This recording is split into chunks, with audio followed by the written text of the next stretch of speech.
Well, when I was a little boy sitting on my mama. Hello, welcome back to Going Deeper. I'm Marcie Sclove, and this is part 2 of my interview with Isaac BenEzra. Isaac, welcome back.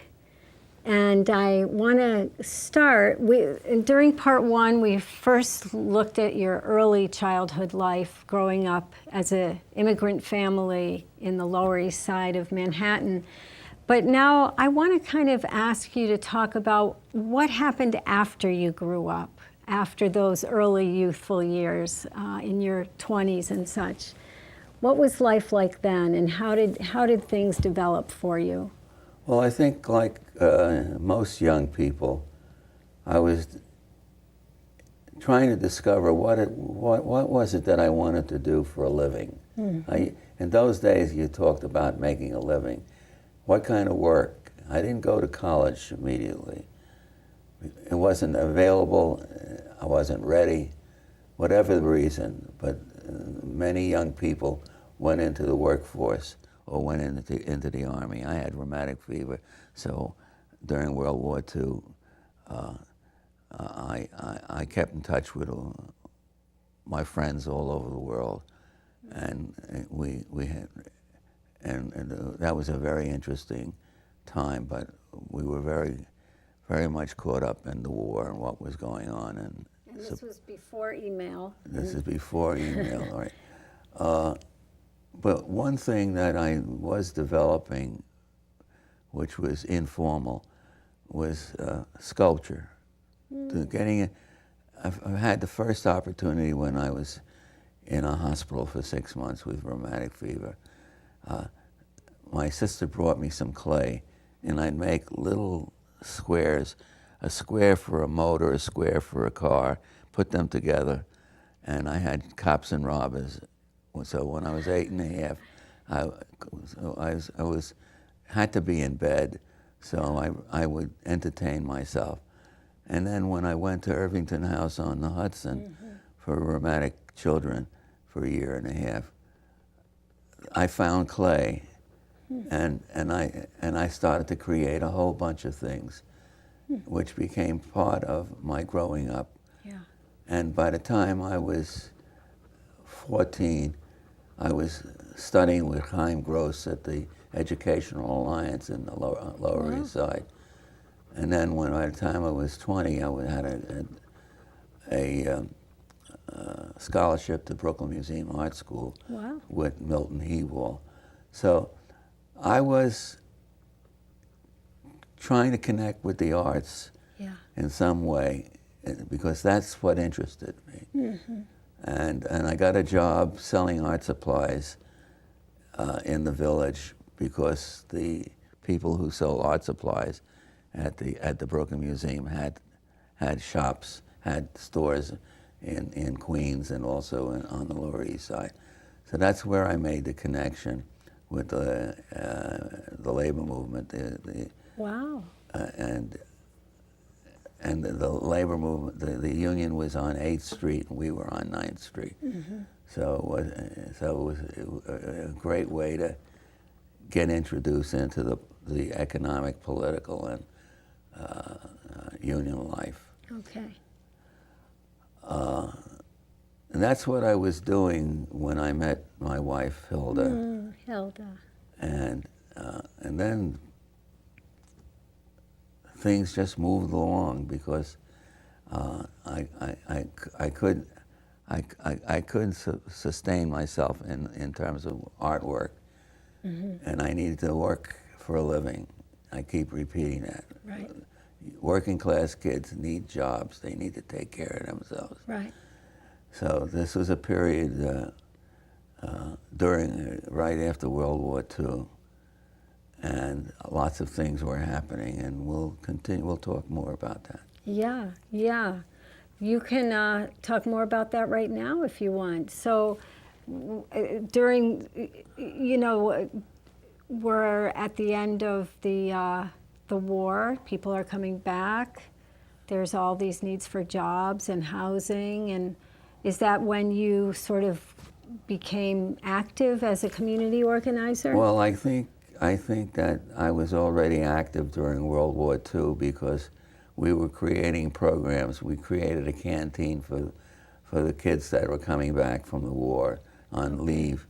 And so the settlement house was really a place for growth and development. I became a Boy Scout leader in that interim period. So I got all my radical ideas from being a cub leader. And then at what point did you move to Pennsylvania, to Levittown? Not until we got married and we were having our first baby. Okay. But from that, when we moved to Levittown, Pennsylvania, we were going to have our first child, and we decided that that I needed to find a job in the Bucks County area. That we wanted to be near Philadelphia because Hilda's parents were, and the two commitments that we had is we wanted to raise our kids and they should know what it is to have grandparents. I didn't have that experience. Wow. And that worked out well, and it created a whole culture in our family. By then, had your parents passed on? They pretty much on the way. Yeah. A couple of years later. But moving to Bucks County meant I had to find a job. Well, I taught myself drafting because of my art background. Right. And those couple of years preceding moving, I got jobs in the drafting field. Wow. Structural steel, mechanical drawing. So I basically taught myself talked myself into my first few jobs. Wow. It was pretty obvious after 4 or 5 weeks that I was kind of a day ahead of. I'd come home and look at French's book on how to solve the problem that I was working on, but that's what young people had to do. They had to. Sure. They had to find their own way to make a living. Well, and education wasn't always so formalized that you went from high school to college to postdoc to graduate school to postdoc. You know, there wasn't Not on this. the Lower East Side, anyway. Yeah, exactly. It was a GI Bill. Yeah. That sort of leveled the playing field a little bit better. Right. But I wasn't a GI, and I didn't have the GI Bill. But I think it's the greatest thing. Yes. It created the greatest prosperity that the United States has ever experienced as a result of the GI Bill. Over 11 million people benefited by it. Anyway, so I had to find a job somewhere in that area. Yeah. And I located, there was an opening at American Bridge, which is a steel company, and got my first job, not doing drafting, but working in the shop. And because of my drafting experience, in about 4 months, I moved up to what was called structural steel fitter, because I could take the plans and interpret them and do the detail with a crew of 4 or 5 people. Wow. So now I had the job. Now we had to buy the house. Right.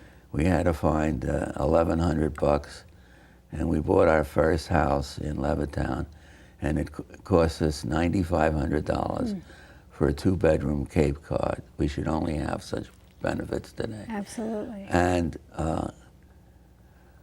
the cost of operation was $55 a month, principal, interest, taxes. And that included the monthly payments. Wow. Included the mortgage. Very doable. So we moved in when Aaron was 6 weeks old in April of 1954. And the rest is history. We, along with thousands of other young people, created a new town, Levittown, PA. Yeah. And of course, in '57, we had the beginning of race riots, but it was the whites who were rioting, not the blacks, because a black family tried to move into a house which was sold to them, and that opened up that brought about a civil rights movement Yeah. in Bucks County, which exists to this day. Right, And of course, right. And Levittown now is more integrated? the next time Levitt built a facility in Jersey, he could not, there was no longer restriction. The little New Jersey law. You couldn't do that. So what we did in Pennsylvania laid the groundwork so that the footprint wouldn't be race. Wow. And the result is in New Jersey, a significant black population In now in lives that in Levittown. Levittown, New Jersey. Yeah, Yeah. yeah. And Isaac, how many children do you have? I have 3 children. Okay. Amy, who I live with here, with her husband Farnes, my daughter Lucille, and my son Aaron. And where do they live? New York, both of them in New York. Wow. Okay. So tell us about how you got involved in the Medicare fight in '65. Well, it started with an article in the local paper that the John Birch Society and the Medical Society were getting together to have a forum on and trying to prevent Medicare. So I called one of my friends and I said, tomorrow we're going to have an article in the newspaper that we're forming a pro-Medicare society, and we'll then challenge them to debates. Wonderful. Which we did. Wow. Of course, the end result was Medicare. Yeah. Medicare, we were all successful. It's a movement that just blossomed. Of course, and I was so connected with the labor movement. And so you had strong forces. You had progressives, you had liberals, you had people who understood the nature of the problem. You had the senior movement, and now it's history. Now I'm a recipient of Medicare. Right. And Medicare is sometimes spoken of as being vulnerable to cuts. Well, we still have it. Yeah, we do. But we have to fight harder to improve. We have to expand Medicare to everybody in our population. Right. It's not. It doesn't require having a degree in robot building or Right. Right.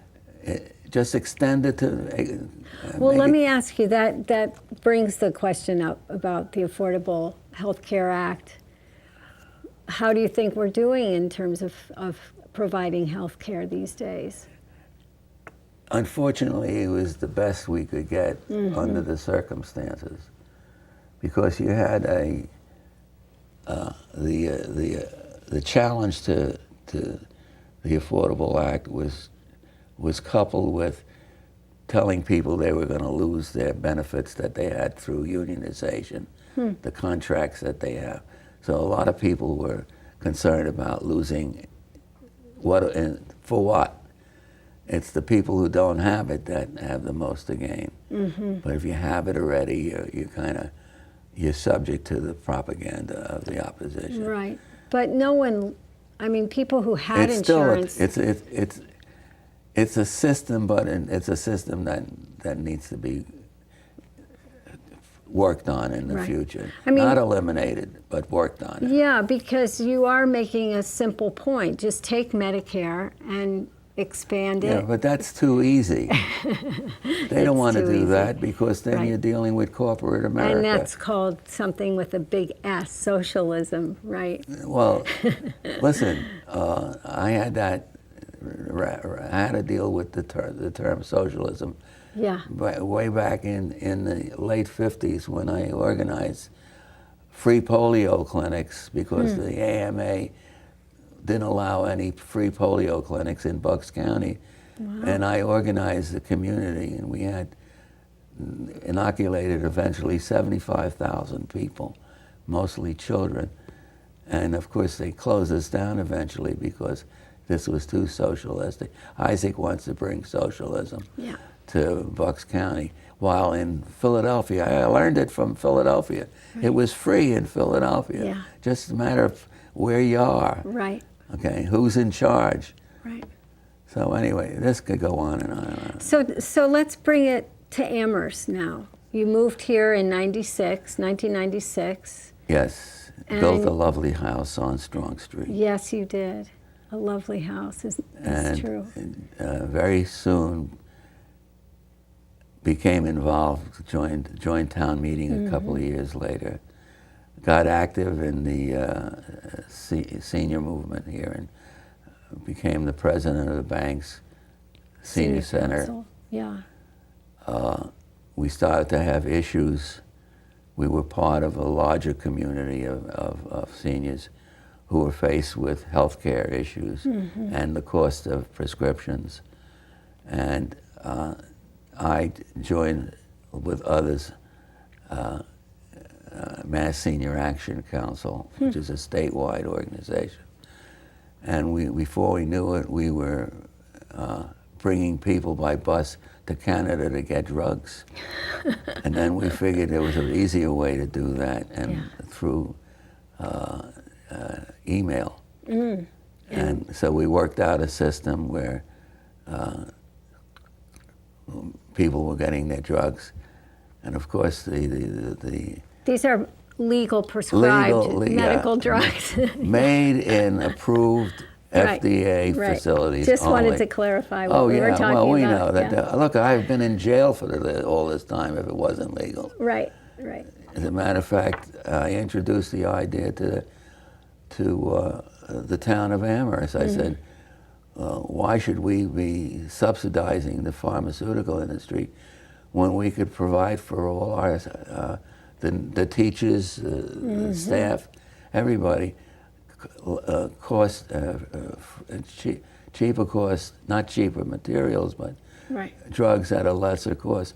The town is saving approximately $100,000 a year because we joined over 10 years ago into the Canadian. I introduced the Canadian drug plan, so that's no small amount of money. No, and then also the initiative to stop smoking in restaurants. That was a big one. Well, we had our Amherst Health Committee, the health board, recommended that we bar smoking in restaurants and bars. Of course, it was opposed unanimously by the select board at that time. So, and they were siding with the restaurants at the time? They weren't siding with us. So I guess you have at some point you have to choose sides. You don't get free weed. Nobody abstained. Right. So I put together a committee and wrote 2 resolutions. One to eliminate smoking in restaurants and bars in the Commonwealth of Pennsylvania. The Commonwealth of Massachusetts. Yeah. Excuse me, I'm back in Pennsylvania. Commonwealth of Massachusetts. Yeah. And a sister resolution to do it at the local level. Right. And introduce the state one first. At town meeting. At town meeting, because the argument was, we'd be for it, but our Hadley and the rest of them, they'll put us out of business. So I say, you're absolutely right. We're not going to go that route. We're going to first put it before the state, and when they eliminate the problem of competition, then we'll have an easier time. So they passed it. They passed the larger resolution. And then I brought up the second one, and they were furious, but I said, how could we ask people to support, other towns to support what we're no longer willing to do at our own local level? So we passed that too. That was, again, very creative organizing. Oh, yeah. And that's great. So you had 5 select board members who lined up with the Bar Association, and the Bar Association was being funded by the cigarette, tobacco the and tobacco. firearms. Yeah, they were actually, because that's a big sale in the. That's a big lobbying. So the world didn't end when we put it into effect. Right. Right. And nobody talks about the problem today. Now, Isaac, it wasn't about that issue, but what issue was it that you actually got arrested in front of Big Y? Oh, you're a troublemaker. Kaiser Permanente Okay, different issue. went out of business, and 10,000 seniors lost their health care benefits. Wow. Nobody stepped up to the plate. None of the other insurance companies were willing to step up to the plate because nobody wanted to cover senior citizens. Sure, cost too Because much money. They only want young people who are going to live forever. Where are? Okay, so we decide we're going to have a community meeting at the Banks Community Center, and Shirley Powers and I went to Big Y with flyers, and we're handing out flyers, and the manager came out and said, "You can't do that. It's against the law. We have an injunction against any kind of activity." And it was that the workers were trying to form a union, and they got an injunction against the workers to picket in front of because it is considered private property. Yeah. You could go out on the street. University and try and stop cars and hand out. That's what they say. You can take your flyers. Me with my cane, I can just see myself knocking on windows and not letting people come in. I mean, it was ridiculous. Stand out there. Yeah. So we decided to take a stand. Yeah. We're not going to go. We'll be here for about an hour. We're having a community meeting. People shop here. What we want to do is let people know what's going on and that they can do something about it. Well, they called the local police, and the Amherst police came, and to make a long story short, this young officer said, "I'm going to arrest you if you refuse to move." I said, "I guess you're going to have to do what you have to do." And when he wanted me to come into the police car, I said, "I can't go into the back of the car. I can't bend my knee. I can't. I could sit in the front of the car, but I can't." He says, "Well, you jump in." At the time, you were 60-something? Oh, he's 70 years old. 70, okay. Yeah, at least 70. Yeah. Yeah. That makes sense. More than that. And whatever. Whatever. Just getting I was age. a legitimate senior citizen. Anyway, another officer came by, and when he understood the problem, he said, "You can come in my car with me." Anyway, they take me to jail. This young officer now takes over. He has me, does my fingerprints, asks me for my belt, Right. then asks me for my shoes. And I said, "Why are you asking for my belt?" He says, "Just in case you're thinking of committing suicide."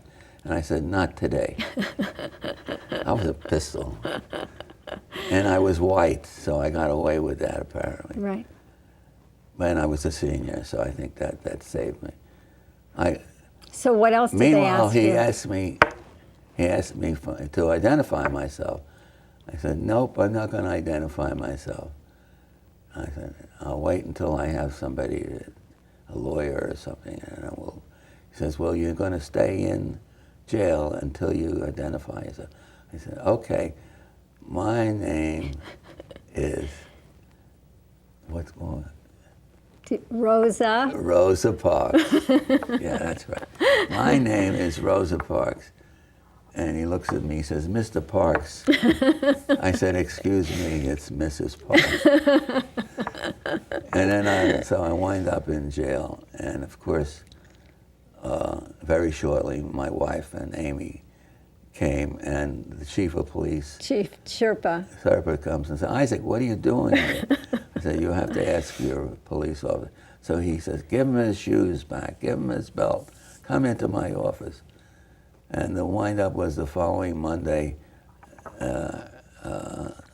ACLU represented me at the hearing, and it was, they agreed I was never to go on their property for the rest of my life. So you don't shop at Big Y? So they've lost thousands. Yeah. And as a result of the story, instead of 50 people, 300 people show up at the meeting. Wonderful. Because of the media attention. Because of the media attention. Once again, it was, you didn't intend it, but no. that whole thing Well, worked in now your favor. I'm media conscious. Yeah. If you're gonna, every time we do something, there's got to be a kick to it. Yeah. So that's the Rosa Parks story. That's the Rosa, and of course I've been involved with town meeting. Right, and also you've been a board member here at Amherst Media you were on the board for 9 years. That's right, just and retired. you were the recipient of the Gene Haggerty Award. That's you wanted right. to get that in. So Isaac, we just have about a minute and a half left, and I just wanted to ask you, is there any last pearls of wisdom that you want to share? Well, the only thing I would say is that we individually have to find a way to collectively take responsibility for our own future and the future of our children and grandchildren. Because we are in times that are not only repeating the economic lessons of the failure of the system, but we have to find a way to protect the rights of workers and the rights of citizens to live in a freer society. Right. And unfortunately, we have a long way to go. But it's built on, the reason we're talking about these things is it's a way of connecting that the history of our country is one of continuing struggle. And so get on board and do your bit. Right, and hopefully with the amount of grace and creativity and humor that you have done all these years, that you've participated in that struggle. It's true, you've really contributed quite a lot. And now we have to stop. And now we have to say goodbye. Thank you to Isaac. Thank you for having me. You're very welcome. Also, I want to just thank Amherst Media for allowing us this opportunity, right? And the community of Amherst for allowing Amherst Media to have this opportunity. And hopefully we'll see you all next time. Thank you.